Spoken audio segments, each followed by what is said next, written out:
કોણ? જય જિનેન્દ્ર રાજુ બાપા. જય જિનેન્દ્ર. બટા કેમ છે? મજામાં. તમને કેમ છે? સારું છે હો.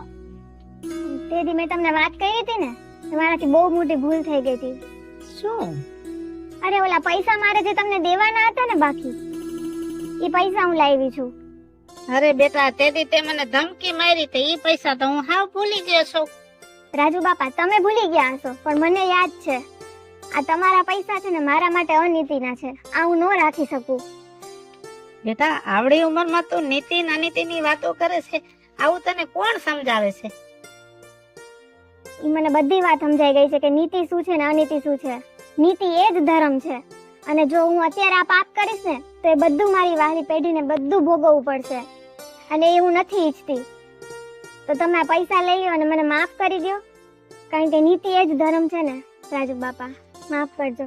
ભલે. જય જિનેન્દ્ર. જય જિનેન્દ્ર. જો આવા નાના માણસ નીતિને સમજતા હોય તો પછી મારે મારી નીતિ ન ચૂકવાયો.